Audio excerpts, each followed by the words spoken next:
My name is Papa Joe Gilda and I'm nearly 5.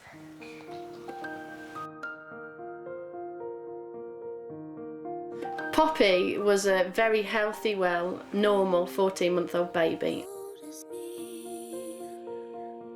We noticed a slight squint in her right eye. We were told she might need a patch or glasses or even a small operation, which at the time was really devastating.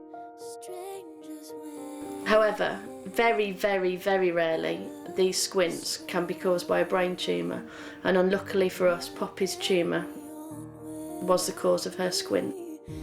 She had a scan at 14 months old, which involves being sedated or having a general anaesthetic. We were told the same afternoon that Poppy had a brain tumour measuring 6 centimetres, a ball in her head.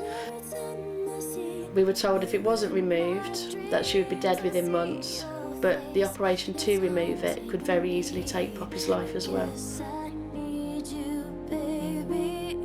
The difficulty with working with children is that the emotional factor is that much higher in comparison to operating in adult patients, because obviously when you're faced with a 14-month-old child who has a big brain tumor and is facing a big operation that could either take a life away or result in major neurological problem, you have to be honest with the parents.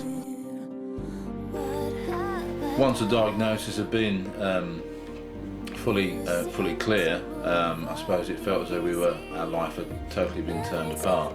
And the piece that you do forget about is that it's not only just you, but it's also the family that's around you, all the parents, all the brothers and sisters that do get affected by it.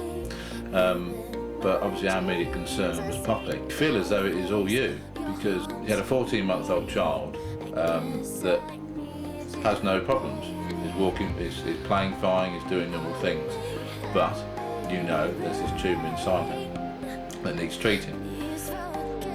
And you have to take the brunt of that, and you have to take all of that on board, what it could lead to and what it could possibly mean in the future.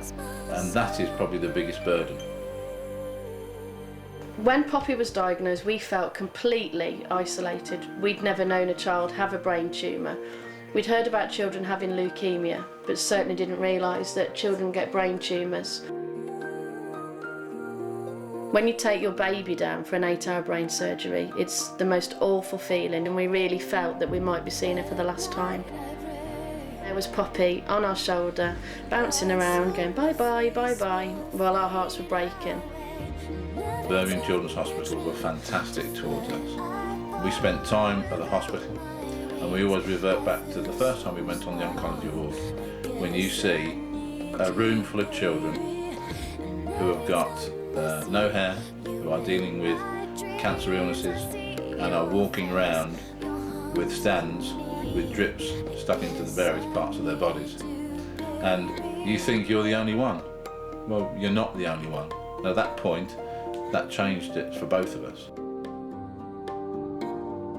People often ask us where we get our strength from. You only have to look at Poppy to see where we get our strength from her completely. This is why we fundraise.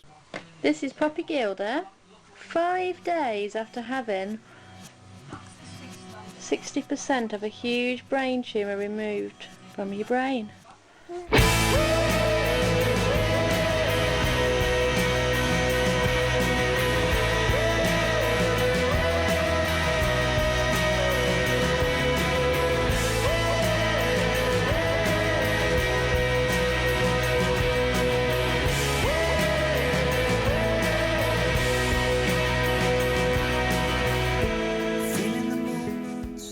Wanted £18,000 for a high intensity bed, and we thought we'd help out. We only thought we'd be able to raise a few £1,000s to begin with, but it just ballooned out of all context really.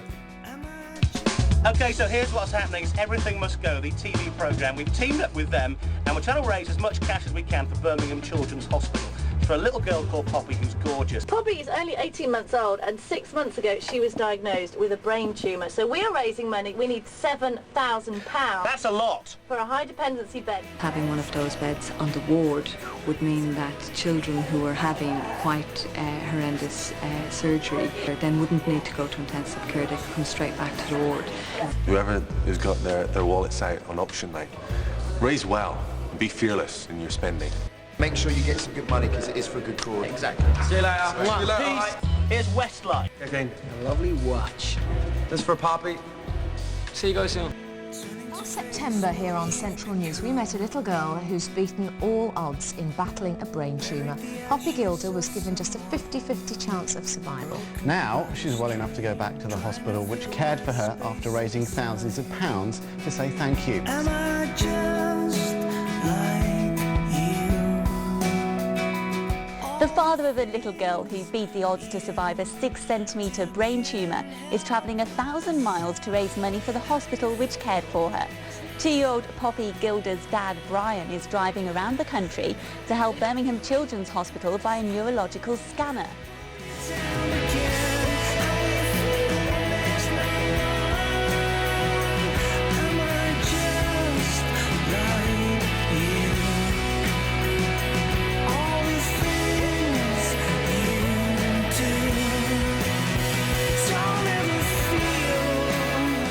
If Poppy had been diagnosed with her brain tumour 20 years ago, we wouldn't have her now. She would not have survived more than a few months after diagnosis.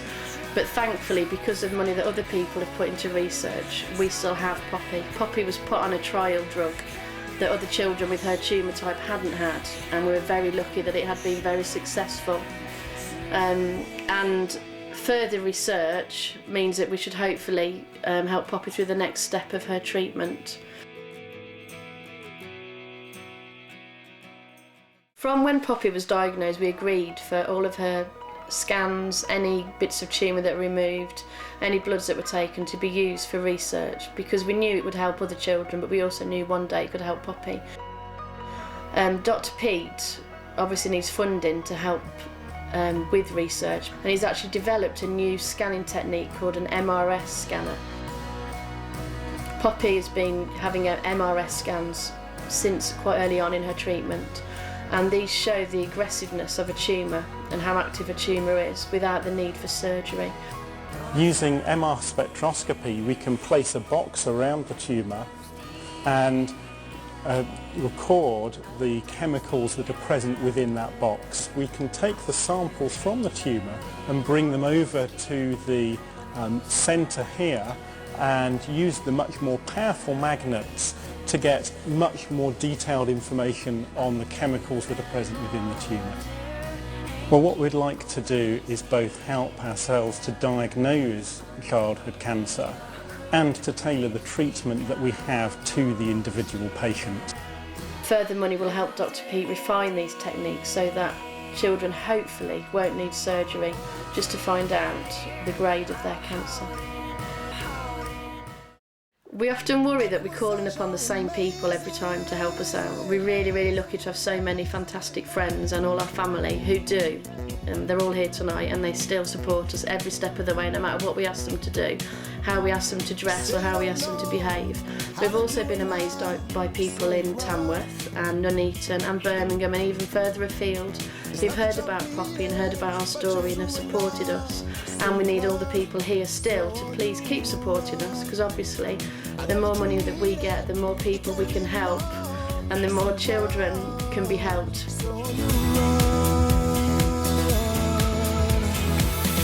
Everyone says you're amazing now that you're clean.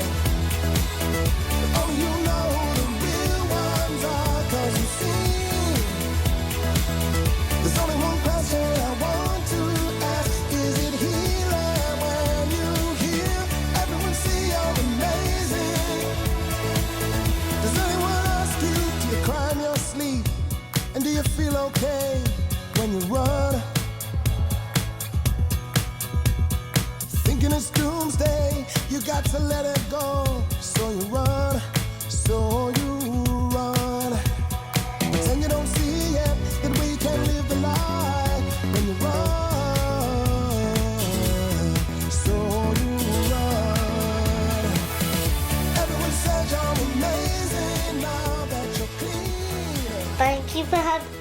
to my mummy and daddy. Hope you have a nice time. Bye. Yeah.